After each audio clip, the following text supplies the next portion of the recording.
नमस्कार। अगर आप इलेक्ट्रिक कार या कोई अन्य इलेक्ट्रिक व्हीकल खरीदने का प्लान कर रहे हैं तो ये कार्यक्रम है आपके लिए, क्योंकि अब ये हो जाएंगे सस्ते। नए बजट में सरकार ने ऑटो कंपनियों के साथ साथ जनता की जेब का भी खासा ख्याल रखा है।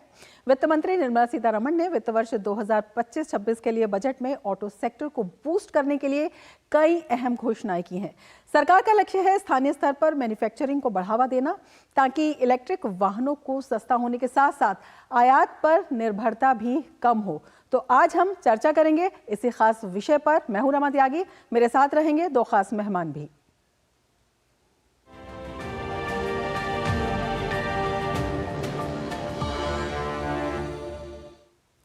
केंद्रीय बजट 2025-26 में लिथियम बैटरियों और संबंधित क्षेत्रों के उत्पादन को बढ़ावा देने के लिए महत्वपूर्ण कर छूटों की घोषणा की गई है। लिथियम आयन बैटरी और 12 दूसरे मिनरल्स पर बेसिक कस्टम ड्यूटी को खत्म कर दिया गया है। इस पहल से इलेक्ट्रिक वाहनों के लिए बैटरियां सस्ती होने की संभावना है, जिससे कि जो इलेक्ट्रिक व्हीकल हैं वो अधिक किफायती हो जाएंगे। इन कदमों से स्थानीय सप्लाई चेन को बढ़ावा मिलने और ग्रीन एनर्जी और डिजिटल डिवाइस प्रोडक्शन की दिशा में भी बढ़ावा मिलने की उम्मीद है। सरकार न केवल बैटरी उत्पादन खनिजों पर आयात शुल्क को कम कर रही है, बल्कि इंडस्ट्री लीडर्स को भी कम लागत पर ईवी बैटरियों की पेशकश करने के लिए प्रोत्साहित कर रही है।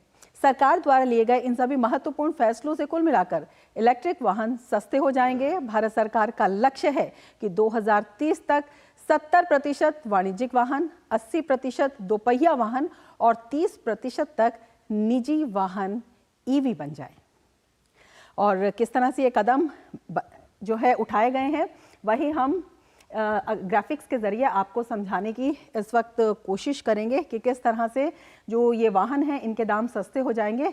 सबसे पहले सबसे बड़ी बात ये है कि इलेक्ट्रिक व्हीकल जो है इनके दाम सस्ते करने पर ख़ास फोकस है, और ये कैसे किया जाएगा ये भी हम आपको बताएंगे, क्योंकि इलेक्ट्रिक कारें या व्हीकल खरीदने पर सब्सिडी जो है वो दी जाएगी। इसकी जो मांग थी वो काफ़ी समय से हो रही थी।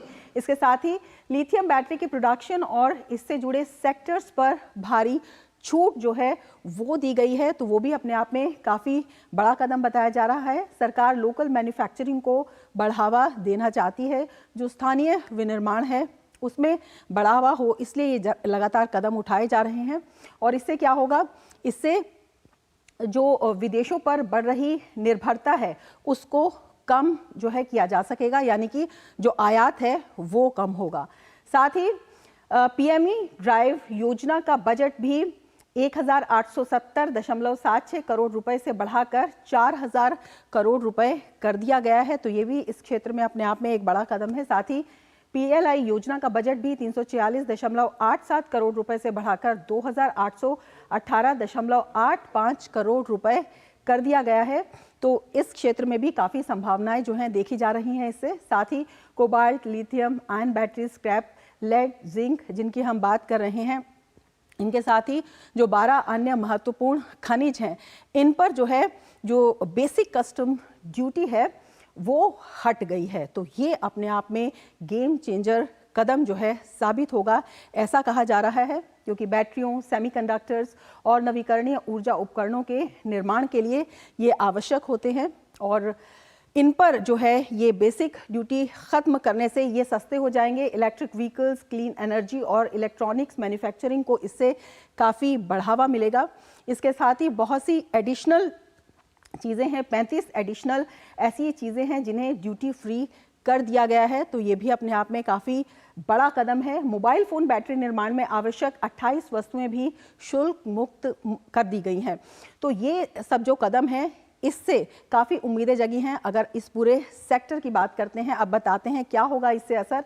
इलेक्ट्रिक व्हीकल के लिए इस्तेमाल की जाने वाली बैटरी जो है वो इससे सस्ती मिलेगी, और अगर वो सस्ती मिलेगी तो इलेक्ट्रिक वाहनों की जो प्रोडक्शन कॉस्ट है वो घट जाएगी, और प्रोडक्शन कॉस्ट अगर घट जाएगी तो अपने आप में ये सब सस्ते हो जाएंगे। इसके साथ ही घरेलू मैन्युफैक्चरिंग को इससे काफ़ी बढ़ावा मिलेगा, और यही सरकार का लक्ष्य है। लिथियम आयन बैटरी के सस्ते होने से आयात पर जो निर्भरता है अभी, चाहे चीन हो चाहे अन्य देश हो, तो वो निर्भरता है वो काफ़ी हद तक कम हो जाएगी। ऑटो उद्योग को एक नया आकार मिलेगा, एक नया विस्तार मिलेगा, क्योंकि अगर हम इन सब की बात करते हैं तो जैसे सड़क परिवहन के लिए तेल की खपत और निर्भरता में उल्लेखनीय इससे कटौती भी होगी। तो ये भी अपने आप में एक बड़ा इसका आयाम कहा जा रहा है। भारत की वैश्विक नवीकरणीय ऊर्जा आपूर्ति श्रृंखला में स्थिति जो है वो मजबूत होगी। तो इन कदमों से कई तरह के जो कदम है वो जो है अपने आप में महत्वपूर्ण साबित हो रहे हैं। मौजूदा पीएलआई योजनाओं के पूरक के रूप में ये जो कदम है ये काम करेंगे और इससे बहुत महत्वपूर्ण बताना ये भी हो जाता है कि जो बैकवर्ड इंटीग्रेशन होगा उससे भी इसको प्रोत्साहन मिलेगा। इसके साथ ही जो इलेक्ट्रिक वाहन है, बैटरी और मोटर्स हैं और कंट्रोलर्स हैं, इनके समर्थन को राष्ट्रीय विनिर्माण मिशन की स्थापना की बात भी कही गई है। तो ये तमाम कदम हैं जिससे कि इस पूरी इंडस्ट्री में एक नया बूस्ट आएगा और उसके साथ ही जो कस्टमर हैं उनको भी किफ़ायती दामों पर ये व्हीकल मिलेंगे, कंजम्पशन बढ़ेगी और उससे जो बाज़ार है उसकी स्थिति है काफ़ी अच्छी होने की जो है पूरी संभावना है। क्या कहा वित्त मंत्री निर्मला सीतारमण ने, आइए आपको दिखाते हैं। I propose to add 35 additional capital goods for EV battery manufacturing and 28 additional capital goods for mobile phone battery manufacturing. This will boost domestic manufacture of lithium-ion batteries, both for mobile phones and for electric vehicles.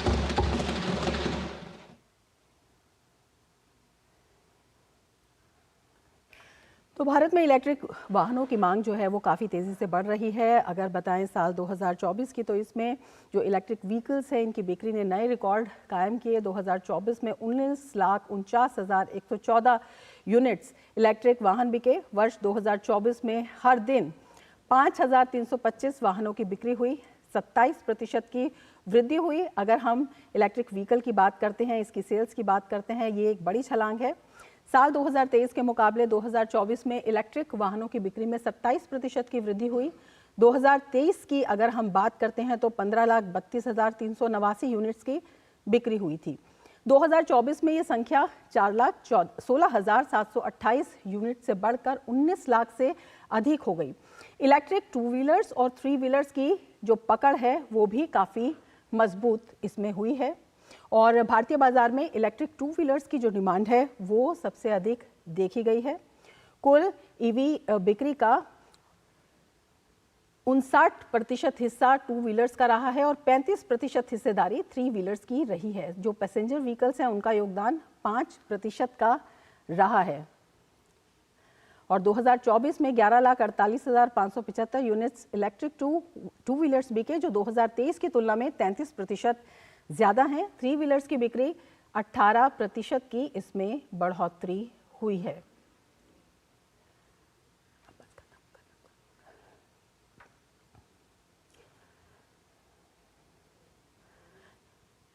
तो 35% हिस्सेदारी है वो three wheelers की रही है। तो अपने आप में एक बड़ा बाजार है, बड़ी संभावनाएं हैं और किस तरह से ये जो सरकार के कदम है इन संभावनाओं को बढ़ाएंगे, इसी पर हम चर्चा करेंगे। हमारे साथ दो खास मेहमान जुड़े हुए हैं।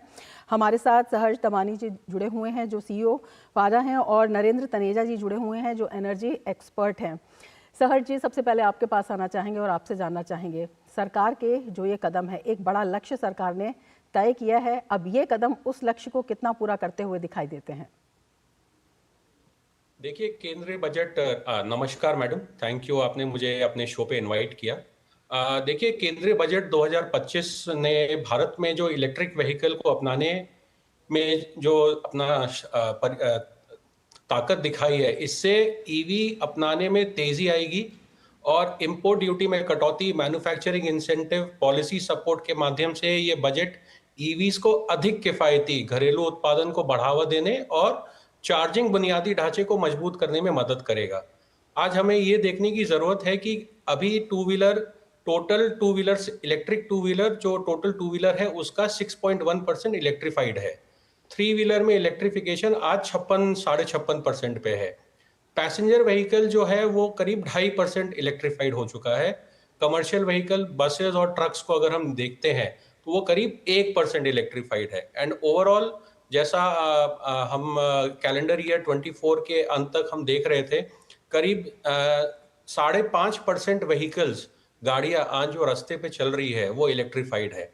अब इससे हमें ये पता चल रहा है कि जो अभी तक हमने ग्रोथ दिखाई है और जो ये बजट हमें बता रहा है, इससे ये ग्रोथ में एक हॉकी स्टिक का जंप हमें देखने को मिलेगा। इसी के साथ अगर हम देखें अभी जो ऑटो एक्सपो की समाप्ति हुई है और जो ओईएम्स ने अभी अनाउंसमेंट की है, इस साल करीब-करीब 35 ऐसी इलेक्ट्रिक व्हीकल्स आ रही है, नई इलेक्ट्रिक व्हीकल्स हमें देखने को मिलेगा। इससे हमें ये भी दिखेगा कि जो आज तक कस्टमर्स को अपने डीलरशिप पर ईवीज कम दिखती थी, इन 35 नए इलेक्ट्रिक व्हीकल्स के आने से कस्टमर का फुटफॉल बढ़ेगा। इसके अलावा जो रेंज एंग्जाइटी होती थी, वो रेंज एंग्जाइटी अब कम हो रही है क्योंकि बैटरी सस्ती होती जा रही है। इसके चलते हमें रेंज ज़्यादा मिल रहा है और इसके अलावा जो एक ईवी का प्राइस हम देखते थे कि महंगी होती थी गाड़ी आइस के कंपैरिजन में, करीब-करीब 20 से 30% ज़्यादा महंगी रहती थी। अभी ये जो सब्सिडीज अनाउंस हुई है जिसके कारण जो लिथियम आयन बैटरीज है ये सस्ती होगी। अभी हमें ये जानना बहुत ज़रूरी है और अपने दर्शकों को बताना ये भी बहुत ज़रूरी है कि लिथियम आयन बैटरी एक इलेक्ट्रिक व्हीकल में 50 से 60% कंट्रीब्यूट करता है। अब जब ये बैटरी सस्ती होंगी तो ऑटोमेटिकली गाड़ियां अपने आप सस्ती होनी चालू होंगी और जो ये सब्सिडी हमें मिल रही है सरकार से, इसके चलते हम ऐसा एंटिसिपेट कर रहे हैं कि करीब-करीब 18 से 20% लिथियम आयन बैटरीज में अभी कटौती हो जाएगी इस बजट के चलते। इसके अलावा अगर हम कंपोनेंट्स की बात करते हैं, जो कि ईवी संबंधित कंपोनेंट्स और वाहनों पर अत्यात शुल्क, जो आयात शुल्क जो 40% से घटकर 20% कर दिया गया है, इसके चलते आयातित ईवीज और स्थानीय रूप से असेंबली किए गए वाहनों की भी लागत में कमी आएगी। इससे हम ये देखते हैं कि करीब-करीब 7 से 10% इसके चलते गाड़ियों की दाम में कटौती होगी। और अगर हम पूरा इक्वेशन समझे तो बैटरीज के चलते और कंपोनेंट्स के चलते हम ऐसा अनुमान कर रहे हैं कि अगर कोई ईवी 15 लाख की थी, ये बजट अनाउंसमेंट के बाद सब्सिडीज आने के बाद में करीब-करीब 2 से ढाई लाख रुपए का डिस्काउंट या 2 से ढाई लाख रुपए का जो प्राइसिंग है वो कम हो जाएगा। मतलब जो 15 लाख की ईवी गाड़ी थी वो करीब-करीब 12.5 से 13 लाख रुपए में आएगी। तो इससे एक तो आम कंज्यूमर के पहुंच में आ जाएगी ईवी की गाड़ियां, बैटरीज का जो दाम कम हो रहा है, इसके चलते रेंज बढ़ती जा रही है गाड़ियों में, तो जो रेंज एंग्जाइटी थी वो भी कम हो जाएगा और